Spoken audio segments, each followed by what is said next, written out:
الفاتحة. أعوذ بالله من الشيطان الرجيم. بسم الله الرحمن الرحيم. الحمد لله رب العالمين الرحمن الرحيم مالك يوم الدين. إياك نعبد وإياك نستعين. اهدنا الصراط المستقيم صراط الذين أنعمت عليهم غير المغضوب عليهم ولا الضالين آمين.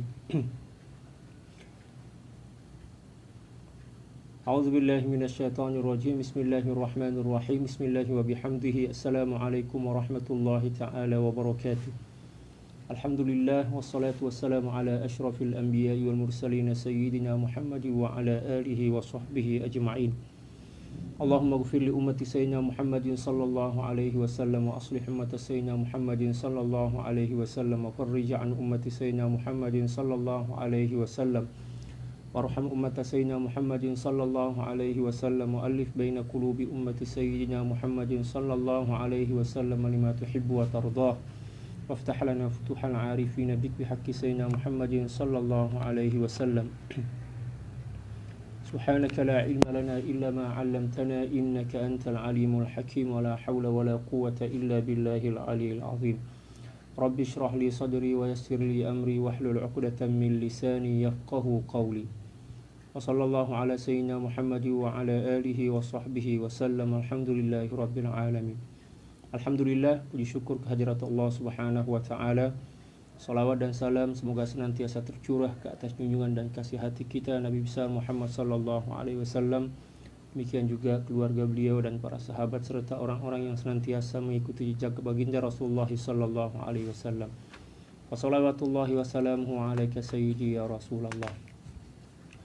Para jamaah sekalian, insyaallah kita akan meneruskan kembali kajian kita daripada kitab Haqaiq Anit Tasawuf dan juga Mi'rajut Tasyawuf, dan kita akan memulakan dengan kitab Haqaiq. Qala radhiyallahu ta'ala an wa nafa'ana Allahu bi'ulumihi wa ulumi syuyukhihi wa syuyukhina wa jami'i awliya'illahi salihin fid dharain Allahumma amin.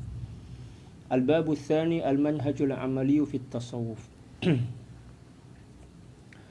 قلت ويؤيده من الحديث ما أخرجه البزار عن معاذ بن جبل رضي الله تعالى عنه قال قال رسول الله صلى الله عليه وسلم من صلى منكم بالليل فليجهر بقراءته فإن الملائكة تصلي بصلاته وتسمع لقراءته وإن من مؤمن الجن الذين كانوا في الهواء وجيرانه معه في مسكنه يصلون بصلاته ويستمعون قراءته وإنه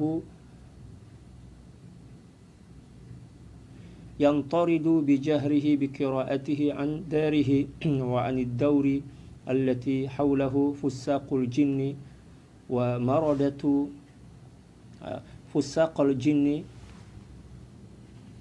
ومردة الشياطين. Masih menjelaskan tentang adakah berzikir dengan suara yang nyaring ataupun suara yang berlahan, mana yang lebih afdal.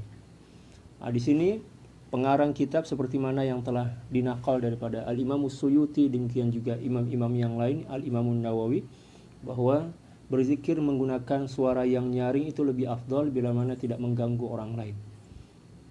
Demikian juga ketika mana kita sholat. Di sini beliau menakal satu di antara hadis baginda Rasulullah sallallahu alaihi wasallam. Kata beliau, saya jelaskan di sini bahwa perkara tersebut dikuatkan oleh hadis yang dikeluarkan oleh Al-Imamul Bazzar radhiyallahu taala an daripada Mu'adz bin Jabal radhiyallahu taala an berkata, baginda Rasulullah sallallahu alaihi wasallam bersabda, barang siapa di antara kamu salat pada waktu malam lalu dia menyaringkan bacaannya, maka sesungguhnya malaikat turun bersolat dengan solatnya dan turut mendengarkan bacaannya. Sesungguhnya jin-jin mukmin yang berada di udara, demikian juga jiran-jiran pembaca yang ada bersamanya di tempat kediamannya turut solat dengan solatnya dan turut mendengarkan bacaannya. Sesungguhnya dengan bacaan yang nyaring itu dia menghalau jin-jin yang fasik serta syaitan-syaitan yang ingin datang daripada rumahnya sendiri, dari tingkat-tingkat rumah yang berada di sekelilingnya. Hadis ini menjelaskan kepada kita bahwa berkenaan dengan sholat, ketika mana kita sholat, misalnya di rumah, kita sholat seorang-seorang, kita disunahkan untuk menyaringkan bacaan sholat kita. Ya. Bila mana di dalam rumah kita itu tidak ada orang yang terganggu oleh suara nyaring sholat kita. Ya, agar para jin, demikian juga para malaikat yang ada di rumah itu mendengarkan. Sebab perlu kita tahu bahwa jumlah jin dan malaikat ini cukup ramai. Ya. Ada dari golongan jin muslim atau mukmin senantiasa mencari-cari tempat berjamaah untuk sholat. Oleh sebab itu kata para ulama, ketika mana kita berada di suatu tempat yang terpencil atau jauh daripada orang, sama ada dalam hutan ataupun kita seorang-seorang ke rumah, kita disunahkan untuk sholat dengan niat menjadi imam. Ya, agar jin-jin mukmin yang ada di kawasan itu juga boleh ikutlah berjamaah dengan kita, dan kita pun mendapatkan pahala daripada berniat, ya, disebabkan karena kita berniat untuk menjadi imam. Tapi jangan pula takut, ya. InsyaAllah jin-jin muslim mukmin tidak akan mengacau kita, tidak akan mengganggu kita, InsyaAllah. Seterusnya kata beliau, فَإِنْ قُلْتَ فَقَدْ قَالَ تَعَالَى أُدْعُوا رَبَّكُمْ تَضَرُّعًا وَخُفْيًا إِنَّهُ لَا يُحِبُّ الْمُعْتَدِينَ وَقَدْ فُسِّرَ الِاعْتِدَاءُ بِالْجَهْرِ فِي الدُّعَاءِ قُلْتُ الْجَوَابُ عَنْهُ مِنْ وَجْهَيْنِ أَحَدُهُمَا أَنَّ الراجح في تفسيره أنه تجاوز المأمور به أو اختراء دعوة لا أصل لها في الشرع ويؤيده ما أخرجه ابن ماجه والحاكم في مستدركه وصححه عن أبي نعامة رضي الله تعالى عنه أن عبد الله بن مغفل سمع ابنه يقول اللهم إني أسألك القصر الأبيض عن يمين الجنة فقال إني سمعت رسول الله صلى الله عليه وسلم يقول سيكون في هذه الأمة قوم يعتدون بالدعاء فهذا تفسير صحابي وهو أعلم بالمراد. Seterusnya kata beliau, sekiranya anda persoalkan bahwa Allah Subhanahu wa taala berfirman yang bermaksud berdoalah kepada Allah Subhanahu wa taala Tuhanmu dengan merendahkan diri dengan suara yang lembut, sesungguhnya Allah Subhanahu wa taala tidak menyukai orang-orang yang melampaui batas. Melalui batas tersebut telah ditafsirkan menyaringkan suara dengan doa. Saya menyatakan jawaban dalam persoalan ini melalui dua aspek. Nah, beliau akan menjawab tentang penafsiran seseorang yang menggunakan ayat tadi sebagai dalil. Yang pertama, apa yang rajih dalam menafsirkan kalimat tersebut ialah melampaui lebih daripada apa yang diperintahkan atau mengada-ngadakan sesuatu atau seruan yang tiada asal di dalam syarak.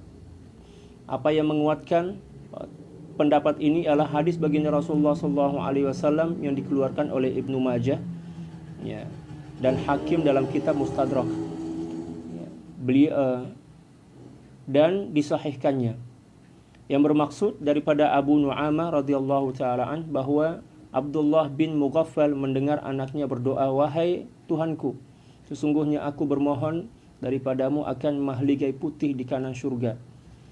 Maka Abdullah berkata, sesungguhnya aku mendengar baginda Rasulullah SAW telah bersabda, akan ada pada umat ini suatu kaum yang melampau dengan doa mereka. Ini adalah penafsiran sahabat, sedangkan sahabatlah yang paling mengetahui maksudnya.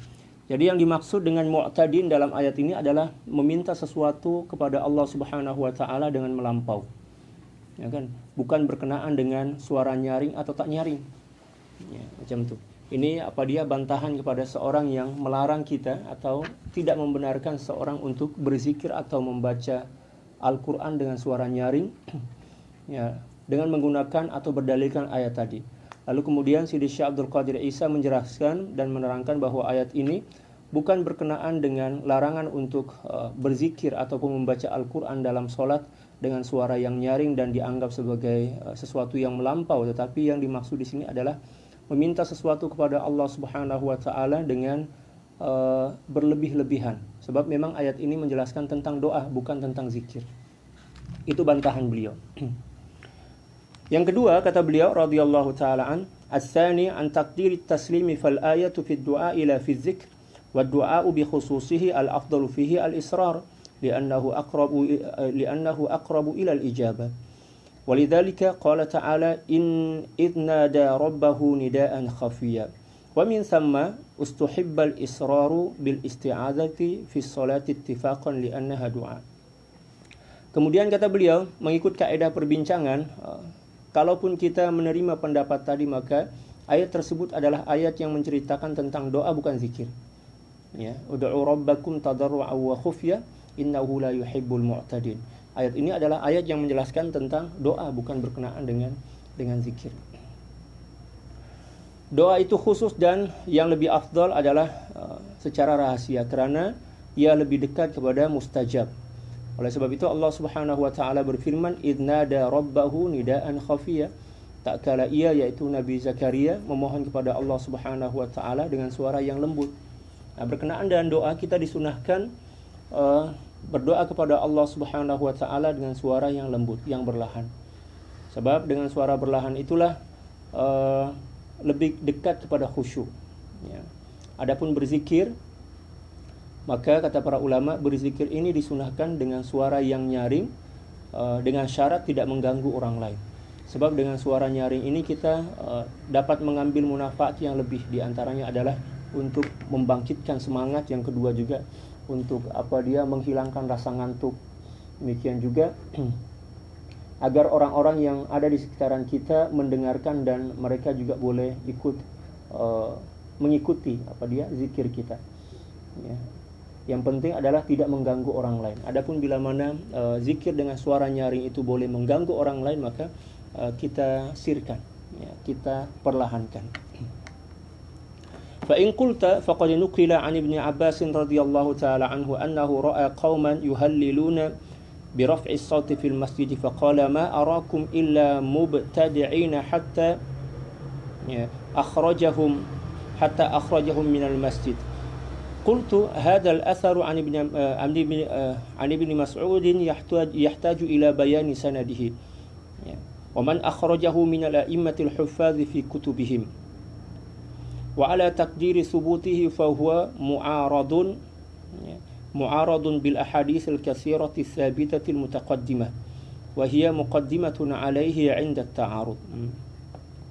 ثم رأيت ما يقتضي إنكار ذلك عن ابن عباس. قال الإمام أحمد بن حنبل في كتاب الزهد حدثنا حسين بن محمد قال حدثنا المسعودي عن عامر بن شقيق عن أبي وائل قال هؤلاء الذين يزعمون أن عبد الله كان ينهى عن الذكر ما جلست عبد الله مجلسا إلا ذكر الله فيه.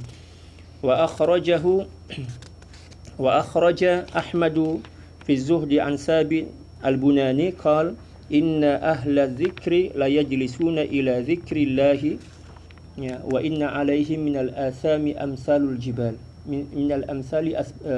من الآثام أمثال الجبال وإنهم لا يقومون من ذكر الله تعالى ما عليهم منها شيء.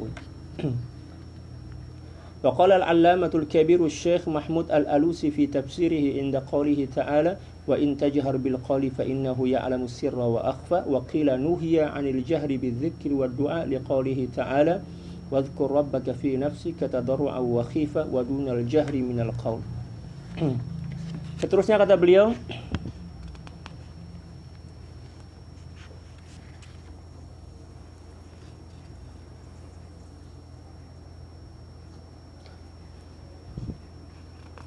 di samping itu juga kata beliau disunahkan membaca al-isti'adzah secara senyap di dalam solat karena telah dipersetujui ini merupakan doa. Ya, a'udzubillahi minasyaitonirrajim dikira sebagai doa. Dan ketika mana kita solat disunahkan untuk membacanya secara sir. Ya. Sama ada dalam mazhab Syafi'i, demikian juga dalam mazhab yang lain. Jika Anda pertikaian karena ia dipindahkan daripada Ibnu Mas'ud radhiyallahu taala an bahwa beliau telah melihat satu kaum yang bertahlil membaca la ilaha illallah di suatu masjid dengan suara yang lantang atau suara yang nyaring, lalu beliau berkata, aku tidak melihat kamu kecuali orang yang mengadakan bid'ah, sehinggalah beliau mengeluarkan mereka daripada masjid. Sebagai jawaban, saya jelaskan bahwa asar dari Ibnu Mas'ud ini perlu kepada penjelasan sanadnya dan siapakah di kalangan imam-imam hufaz yang memuatnya dalam kitab-kitab mereka. Nah, Sidi Syekh Abdul Qadir Isa mencoba untuk menerangkan tentang hadis yang diriwayatkan oleh seorang yang tidak membenarkan para jamaah untuk melakukan zikir secara berjamaah dengan suara yang nyaring di masjid. Beliau mengatakan bahwa hadis ini perlu dicek kebenaran dia. Sebab tak seorang pun daripada imam-imam hadis yang meriwayatkan hadis tersebut. Anda ditakdirkan asar yang disebutkan tadi itu adalah sabit, maka ia bertentangan dengan banyak hadis-hadis sabit yang terdahulu. Ya, ketika wujud pertentangan, hadis yang lepas perlu diambil kira terlebih dahulu. Selain daripada itu juga, penulis melihat apa yang menolak hadis tersebut datangnya daripada Ibnu Abbas, yaitu diriwayatkan oleh Imam Ahmad bin Hanbal rahimahullahu taala. Beliau menyebutkan dalam kitab Az-Zuhud, Husain bin Muhammad telah menceritakan kepada kami, Al-Mas'udi telah menceritakan kepada kami bahwa Amir bin Syaqiq, daripada Amir bin Syaqiq daripada Abu Wa'il berkata, mereka mendakwa bahwa Abdullah menegah daripada berzikir, sedangkan aku sendiri tidak duduk bersama Abdullah dalam suatu majlis, melainkan beliau berzikir kepada Allah Subhanahu wa taala dalam majlis tersebut. Imam Ahmad juga memuatkan dalam kitab Az-Zuhud daripada Thabit Al-Bunani. Beliau berkata, sesungguhnya ahli zikir akan duduk berzikir kepada Allah Subhanahu wa taala sekalipun mereka mempunyai dosa umpama bukit. Nah, mereka pasti akan bangkit daripada berzikir kepada Allah Subhanahu wa taala dalam keadaan tidak mempunyai dosa sedikit pun.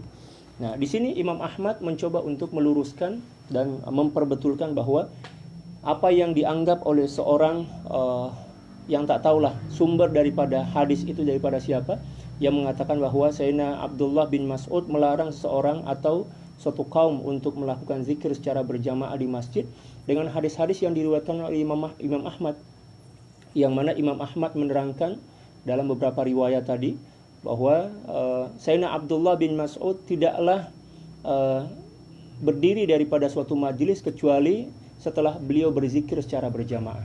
Maknanya di sini ada ta'arud, ada percanggahan makna. Ya. Yang pertama tadi, hadis yang pertama tadi seolah-olah menerangkan bahwa Sayyidina Abdullah bin Mas'ud melarang para jamaah untuk berzikir di masjid secara berjamaah. Adapun riwayat yang banyak daripada para imam hadis menerangkan bahwa Sayyidina Abdullah bin Mas'ud tidak akan pernah beranjak atau berdiri daripada majlis kecuali setelah berzikir secara berjamaah. Nah, dalam ilmu hadis bila mana berlaku ta'arud seolah-olah ada percanggahan lah, ya, antara satu hadis dengan hadis yang lain, maka kita akan lihat dulu asbabul wurudnya, kita lihat dulu. Lepas itu kita tengoklah, kita cek ya status ataupun quality daripada periwayatan hadis itu. Nah, apa yang disebutkan pertama kali tadi adalah suatu asar yang tidak jelas sumber dia daripada mana, dan tak seorang pun imam hadis yang meriwayatkannya, kata Sidi Syekh Abdul Qadir Isa. Lalu kita benturkan atau kita pertemukan dengan hadis-hadis yang sabit daripada baginda Rasulullah SAW yang menjelaskan tentang bahwa ramai di antara para sahabat dan di antaranya adalah Sayyidina Abdullah bin Mas'ud yang mengajak ya murid-murid beliau ya berzikir secara berjamaah di masjid-masjid. Nah, maknanya seolah-olah ada kontradiksi kalau dalam bahasa Indonesia, ada percanggahan. Bila mana berlaku percanggahan, maka setelah kita cek status hadis tersebut, demikian juga asbabul wurudnya kita perhatikan, kita teliti dengan baik, barulah kita mengambil suatu kesimpulan mana yang perlu kita amalkan dan mana yang kita tepikan. Ternyata setelah dicek oleh para ulama, hadis-hadis yang membenarkan, bukan setakat membenarkan, malah mengajak para jamaah untuk berzikir secara berjamaah di dalam majelis itu lebih kuat. Ditambah pula dengan apa yang telah dilakukan oleh Sayyidina Abdullah bin Mas'ud dalam beberapa majelis ketika mana beliau bersama dengan murid-murid beliau. Macam itu. Jadi kemungkinan puak-puak Wahabi ini yang mengatakan tak boleh berzikir secara berjamaah di masjid menggunakan hadis asar yang tak jelas tadi. Tapi alhamdulillah Sidi Syekh Abdul Qadir Isa Al-Halabi radhiyallahu taala an telah membuat satu bantahan. dan dah jelas dah kan, alhamdulillah. Seterusnya kata beliau, wa qala al-'allamatul kabiru asy-syekh Mahmud al-Alusi fi tafsirihi 'inda qawlihi ta'ala wa in tajhar bil qawli fa innahu ya'lamu sirra wa akhfa wa qila nuhiya 'anil jahri bidzikri wad du'a li qawlihi ta'ala wadhkur rabbaka fi nafsika tadarru'an wa khifatan wa dunal jahri minal qawl wa anta ta'lam anna al-qawla bi anna al-jahra bidzikri wad du'a manhiyun bi anna al-jahra bi anna al-jahra bidzikri wad du'a manhiyun la yanbaghi an yakuna ala itlaqihi walladhi nassa alayhi al-imam an-Nawawi radhiyallahu ta'ala anhu fi fatawah anna al-jahra bidzikr haythu la mahzura syar'an masyru'un mandubun ilayh bal huwa afdalu min al-ikhfa'i fi madhhab al-imam asy-Syafi'i wa huwa zahiru madhhab al-imam Ahmad wa ihda riwayataini 'anil imam Malik binaql al-Hafiz Ibn Hajar fi Fath al-Bari wa huwa qawlu al-qadi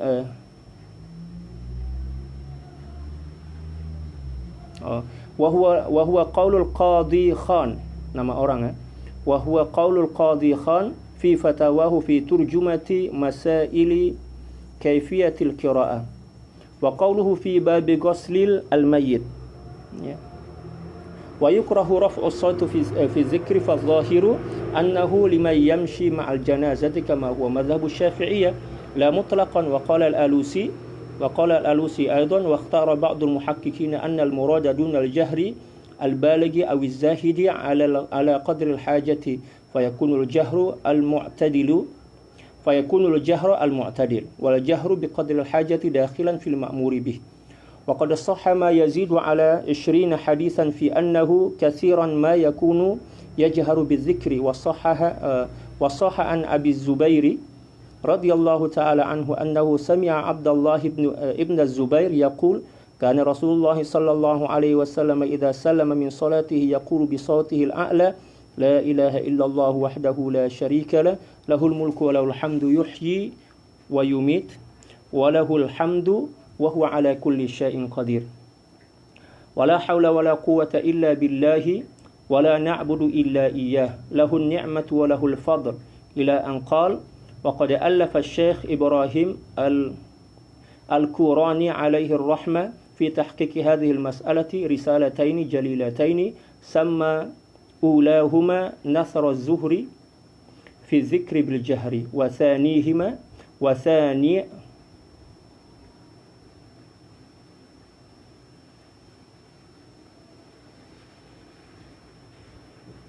wa thaniyatuhuma ithaful munib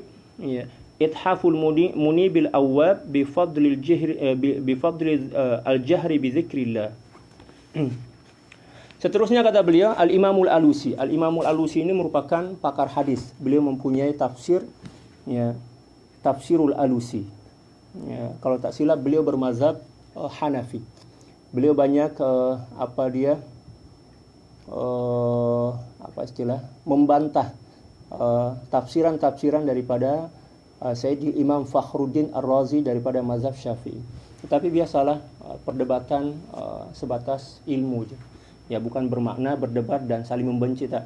Ya, perdebatan secara ilmiah dalam kitab Al-Alusi. Dan beliau juga banyak memuat tafsir-tafsir isyari daripada golongan sufi. Ya. Kalau para sahabat baca, insya-Allah ya wawasan tentang tafsir kita akan semakin semakin luas lah. Ya. Kalau tak silap beliau berasal daripada Irak. Ya, Sayyidil Imam Mahmud Al-Alusi. Kalau tak silap tajuk tafsir itu ya Ruhul Ma'ani. Ya, Ruhul Ma'ani. Al-Imamul Alusi juga berkata, setengah daripada ahli tahqiq memilih bahwa apa yang dikehendaki ialah tidak keterlaluan dalam mengeraskan suara ataupun tidak berlebihan, tidak melebihi kadar keperluan, yaitu dengan maksud menyaringkannya secara sederhana. Nyari mengikut kadar keperluan itu termasuk dalam apa yang disuruh. Khairul umur awsatuha, kan, sebaik-baik sesuatu itu, ada perkara itu adalah pertengahan, tidak berlebihan. sama ada dalam dalam berdoa, dalam berzikir, demikian juga yang lain. Kecuali bila mana ada sesuatu yang menuntut kita atau menggalakkan kita untuk menyaringkan suara dengan cara yang lebih. Misal kita berada di tengah hutan, misalkan kita keseorangan atau bersama beberapa orang, ada rasa takut, ada rasa khawatir di tengah hutan. Kita ingin membuang dan menghilangkan rasa takut itu. Maka pada saat itu, sebab tak ada orang yang terganggu bila mana kita berzikir dengan suara nyaring, demikian juga dengan harapan berzikir dan suara nyaring itu boleh membangkitkan keberanian kita, maka tak mengapa kita berzikir dengan suara yang nyaring. Jadi kesimpulannya, ikut keadaan lah, ikut kondisional kalau dalam bahasa Indonesia. Tengok keadaan. Kalau kita seorang je dalam rumah kita, lepas tu pula rumah kita tertutup, kita nak berzikir dengan suara yang nyaring pun tak ada masalah, tak ada orang yang terganggu kan. Sebenarnya terpulang kepada keadaan lah. Lebih 20 hadis mengesahkan bahawa baginda Rasulullah SAW sering menyaringkan suara ketika berzikir. Telah sahih daripada Ibnu Zubair, Abi Zubair radhiyallahu taala an, bahwa beliau mendengar bin Zubair berkata, apabila baginda Rasulullah sallallahu alaihi wasallam memberi salam daripada salat beliau, baginda Rasulullah sallallahu alaihi wasallam beliau berkata dengan suaranya yang begitu kuat. Baginda Rasulullah sallallahu alaihi wasallam baca, la ilaha illallah wahdahu la syarikalah, lahul mulku wa lahul hamdu wa huwa ala kulli syai'in qadir. Wala haula wala quwwata illa billah wala na'budu illa iyyah walahun ni'matu walahul fadl. Ini satu di antara amalan yang selalu dibaca oleh baginda Rasulullah sallallahu alaihi wasallam selepas salat fardu, setelah salam, dengan suara yang nyaring. Dan ini dikira sebagai zikir kan? Itu bermakna bahwa berzikir selepas salat fardu secara berjamaah dan dengan suara yang nyaring merupakan sebuah amalan yang bersifat sunnah, yang diamalkan oleh baginda Rasulullah sallallahu alaihi wasallam. Kata-kata ini panjang sampailah kepada kata-kata Imam Al-Alusi. Sesungguhnya dalam menegaskan masalah ini, Syekh Ibrahim Al-Qurani rahimahullahu taala telah menyusun 2 risalah agung yang dinamakan dengan Nasrul Az-Zuhri fi Zikri bil Jahri. Dan yang kedua adalah Ithaful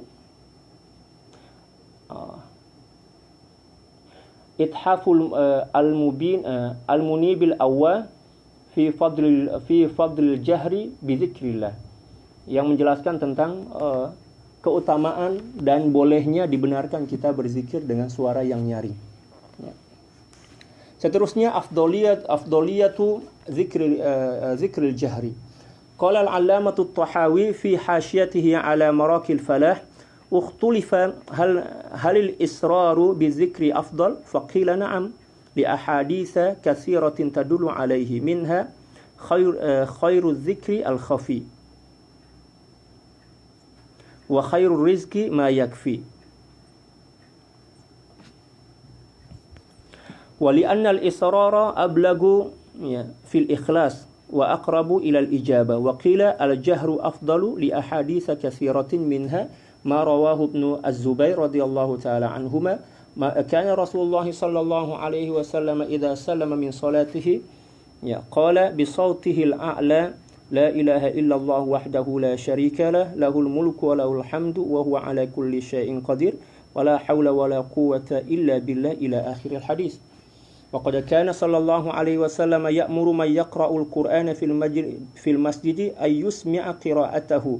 وكان ابن عمر رضي الله تعالى عنه يأمر من يقرأ عليه وعلى أصحابه وهم يستمعون لأنه أكثر عملا وأبلغ في التدبر ونفعه معتد لإيقاظ قلوب الغافلين. Seterusnya kata beliau menjelaskan tentang kelebihan zikir dengan suara yang nyaring. Al-Allamah At-Tahawi dalam hasyiah beliau, hasyiah yang bernama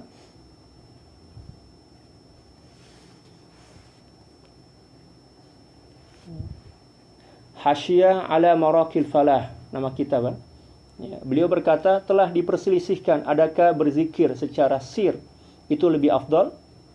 Ada yang mengatakan memang benar, ya, kerana banyak hadis yang menunjukkan yang demikian. Di antaranya adalah baginda Rasulullah sallallahu alaihi wasallam bersabda, "Khairuz zikri al-khafi wa khairur rizqi ma yakfi." Sebaik-baik zikir ialah yang tersembunyi, yang khafi, yang kebalikan dari nyaring, berlahanlah. Dan sebaik-baik rezeki ialah yang mencukupi. Ini kerana sir atau berzikir dengan suara yang berlahan itu lebih balik, ya, lebih dekat kepada ikhlas dan lebih dekat kepada penerimaan atau ijabah oleh Allah Subhanahu wa taala.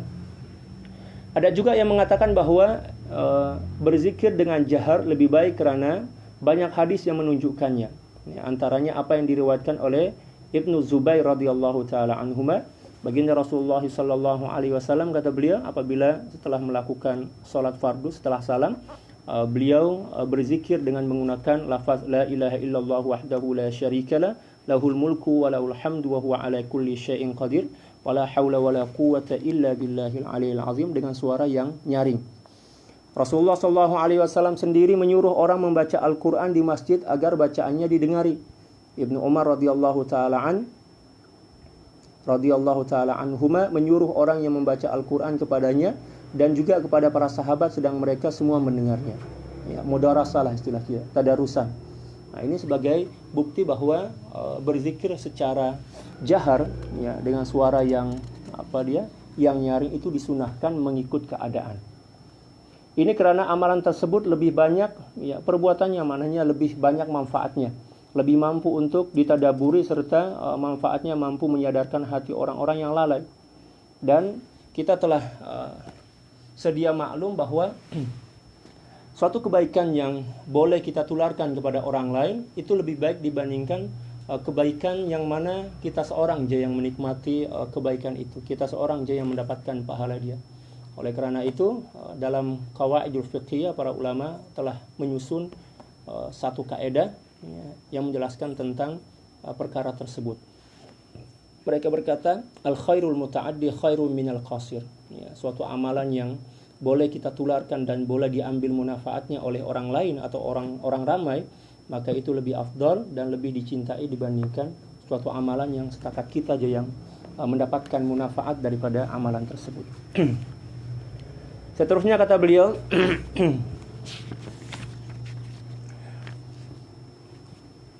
وجمع بين الأحاديث الواردة بأن ذلك يختلف بحسب الأشخاص والأحوال فمن خاف الرياء أو تأذى به أحد كان الإصرار أفضل ومتى فقد ما ذكر كان الجهر أفضل. قال في الفتاوى لا يمنع من الجهر بالذكر في المساجد احترازا عن الدخول تحت قوله تعالى ومن أظلم ممن منع مساجد الله أن يذكر فيها اسمه كذا في البزازية ونص الشعراني في ذكر الذاكر للمذكور والشاكر للمشكور ما لفظه وأجمع العلماء سلفا وخلفا على استحباب ذكر الله تعالى جماعة في المساجد وغيرها من غير نكير إلا أن يشوش جهرهم بالذكر على نائم أو مصل أو قارئ قرآن كما هو مقرر في كتب الفقه. وقال ابن عابد في حاشية الشهيرة وفي فتاوى الخيرية من الكراهة والاستحسان جاء في الحديث مقتضى طلب الجهر به نحو وإن ذكرني في ملأ ذكرته في ملأ خير منهم رواه الشيخان. وهنا أحاديث اقتضت طلب الإصرار والجمع بينهما أن ذلك يختلف باختلاف الأشخاص والأحوال كما جمع بذلك بين أحاديث الجهر والإخفاء بالقراءة ولا يعارض ذلك حديث خير الذكر الخفي لأنه حيث خيف الرياء أو تأذى المصلين أو النيام فإن خلا مما ذكر فقال بعض أهل العلم إن الجهر أفضل لأنه أكثر عملا ولتعدى faidatuhu ila sami'ina wa yuqidha qalb adh-dhakirin fayajma'a hammahu ila al-fikri wa yasrifa sam'ahu ilaihi wa yatrida an-nauma wa yazid an-nashat. Intaha. Mulakhasan wa tamamul kalam huna faraji'hu. Wa tamamul kalami huna faraji'hu. Wa fi hasyatil al-Humawi 'anil Imam Asy-Sya'rani radhiyallahu ta'ala an ajma'al ulama salafan wa khalafan 'ala istihbab dzikri jama'ati fil masajid wa ghairiha illa ay yushawwisha jahruhum 'ala na'imin aw musallin aw qari'in. Seterusnya kelebihan zikir secara jahar, dengan menggunakan suara yang nyaring lah. Al-Allamah At-Tahawi dalam hasyiah beliau telah menjelaskan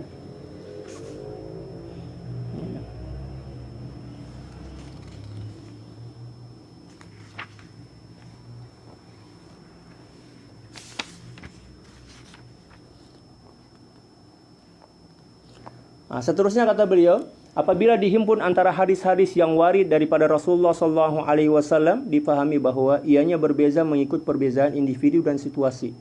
Sesiapa yang takut ria atau mengganggu orang lain, maka zikir secara sir lebih afdal, dan apabila perkara tersebut yang disebutkan tadi sudah tiada, maka zikir secara jahar lebih afdal.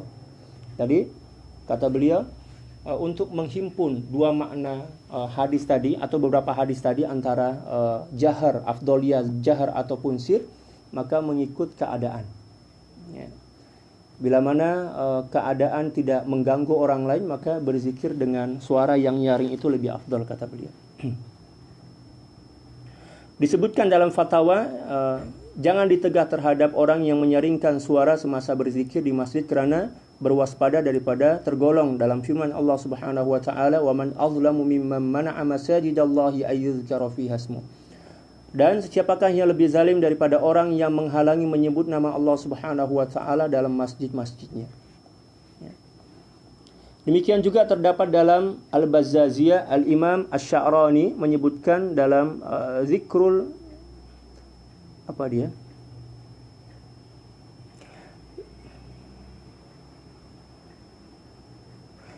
zikril mazkur wa syukri lil mashkur, dengan lafaz ulama salaf dan khalaf telah ijma' bahwa sunnah berzikir mengingati Allah Subhanahu wa taala secara berjamaah di masjid-masjid, ya, dan juga di tempat lain tanpa diingkari, kecuali jika berzikir secara nyaring itu boleh mengganggu orang yang sedang tidur, ya, salat ataupun membaca Al-Qur'an sebagaimana tertera dalam kitab-kitab fiqh. Jadi terpulang kepada keadaan. Ya, kalau sekiranya ada orang yang sakit jantung misalkan, ya, di rumah kita dan dia sedang rehat, kita pula angkat suara kita dengan suara yang nyaring, boleh menyebabkan dia terkejut dan pengsan atau meninggal dunia, maka maknanya haram lah, ya, membaca Al-Quran ataupun berzikir dengan suara yang nyaring. Ya, maknanya tengok keadaan. Ya. Dan itulah satu di antara adab yang diajarkan oleh Allah Subhanahu wa taala kepada kita, bahwa walaupun yang kita inginkan adalah ingin lakukan adalah ibadah, maka kita harus meraihkan keadaan pada masa itu. Samalah saat ini kan, ya, kerajaan kita melarang untuk sholat Jumat berjamaah di masjid. Demikian juga sholat-sholat yang lain. Nah, sepatutnya kita kena ikutlah arahan kerajaan. Ya, sebab penyebaran daripada virus ini cukup, ya, cepat dan, ya, berbahaya. Ya, bila mana ramai masyarakat kita yang degil, maknanya dia telah berdosa, melakukan dosa sebab tak ikut kepada arahan kerajaan. Tapi terkadang-kadang ada di antara kita, dan ramai juga ustaz-ustaz yang, ya, mengajak masyarakat untuk menyemarakkan sholat berjamaah dan sholat Jumat di masjid tanpa tunduk dan patuh kepada arahan kerajaan, ya, dengan alasan bahwa di saat keadaan macam ini kita banyak-banyak mendekatkan diri kepada Allah dan masjid tak boleh kita kosongkan. Ya, mendekatkan diri kepada Allah bukan setakat kat masjid je kan, di rumah pun boleh kita buat. Ya, dan kita diperintahkan untuk tunduk kepada arahan ulil amri. Allah Subhanahu wa taala berfirman, "Ya ayyuhalladzina amanu athi'ullaha wa athi'ur rasula wa ulil amri minkum." Dan ulil amri itu yang dimaksud adalah kerajaan. Ya. Dan sangat berbahayalah bila mana kita paksa juga diri kita untuk sholat berjamaah di masjid. Apatah lagi sholat Jumat yang jamaah dia ramai kan. Ibnu Abidin menyebutkan dalam hasyiah beliau yang masyhur, ya, di dalam fatwa khairiyah beliau, terdapat di dalam hadis mengenai permintaan agar dinyaringkan ya semasa berzikir seperti hadis baginda Rasulullah SAW. Ya. Wa in zakarani, ini adalah merupakan hadis qudsi, wa in zakarani fi mala'in zakartuhu fi mala'in khairim minhum. Dan jikalah hambaku dan jika hambaku mengingatiku di khalayak yang ramai, di kumpulan yang ramai, ya, maka aku pun akan mengingati mereka, maksudnya membangga-banggakan mereka di himpunan para malaikat yang lebih baik dibandingkan majelisnya. Di sana juga terdapat hadis-hadis yang meminta agar disirkan. Ya, keserasian di antara keduanya ialah perkara tersebut berbeza mengikut perbezaan individu dan juga situasi. Yaitu sebagaimana yang diserasikan antara hadis-hadis tentang jahar ya dan khafi dalam membaca Al-Qur'an. Ya, terpulang kepada keadaan sebenar. Ya. Ia tidak bertentangan dengan hadis sebaik-baik zikir adalah yang tersembunyi karena ditakuti atau dikhawatiri ya berlakunya penyakit riya dalam hati ya, dan mengganggu orang yang sedang sholat ataupun tidur. Jadi ketika mana baginda Rasulullah SAW bersabda sebaik-baik zikir adalah zikir yang berlahan, maka kita kena faham bahwa yang dimaksud oleh baginda Rasulullah SAW berkenaan dengan hadis ini adalah bagi orang yang takut atau khawatir ya, ketika mana dia berzikir dengan suara yang nyaring itu ada rasa riya dalam hati dia.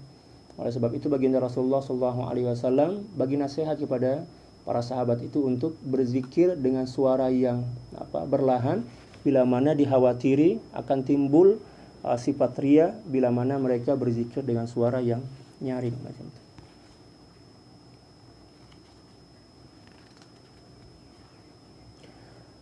Jika terselamat daripada apa yang disebutkan, maka setengah para ahli ilmu mengatakan atau berpendapat bahwa zikir dengan suara yang lantang atau dengan nyaring lebih afdal karena perbuatannya lebih banyak dan faedahnya mencakupi orang-orang yang mendengar dan juga boleh menyadarkan hati orang yang sedang berzikir.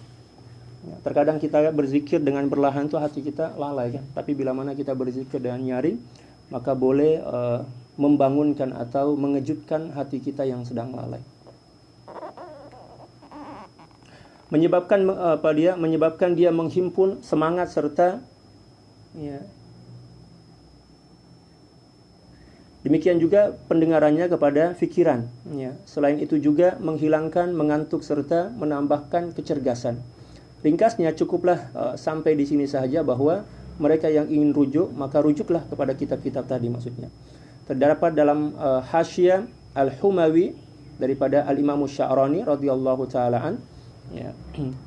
Beliau berkata, ulama salaf dan khalaf telah berijma', telah bersepakat bahwa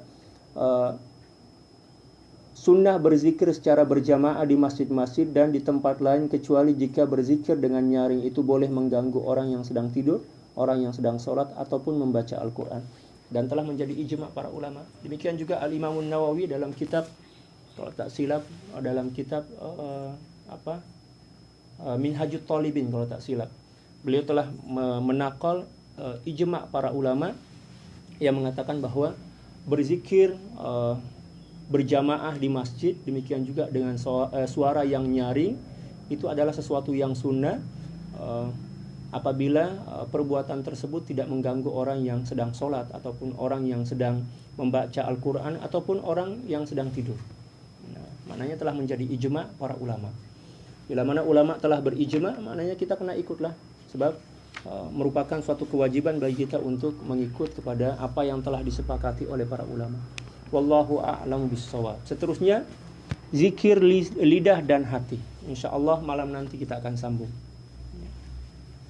Subhanaka la ilma lana illa ma 'allamtana innaka antal alimul hakim wa la haula wa la quwwata illa billahil aliyyil azim. Inna Allaha wa malaikatahu yusalluna 'alan nabiy ya ayyuhalladzina amanu sallu 'alaihi wa sallimu taslima. Allahumma salli ala sayyidina Muhammad wa alihi wa sallim. Allahumma salli ala sayyidina Muhammad wa alihi wa sallim. Allahumma salli ala sayyidina Muhammad wa alihi wa sallim. اللهم صل على سيدنا محمد وآله وسلم. اللهم صل على سيدنا محمد وآله وسلم. اللهم صل على سيدنا محمد وآله وسلم. اللهم صل على سيدنا محمد وآله وسلم. اللهم صل على سيدنا محمد وآله وسلم. اللهم صل على سيدنا محمد وآله وسلم. اللهم صل على سيدنا محمد وآله وسلم. اللهم صل على سيدنا محمد وآله وسلم عدد ما وسعه علم الله. والله الموفق والهادي إلى سبيل الرشاد والعفو منكم. ثم السلام عليكم ورحمة الله تعالى وبركاته.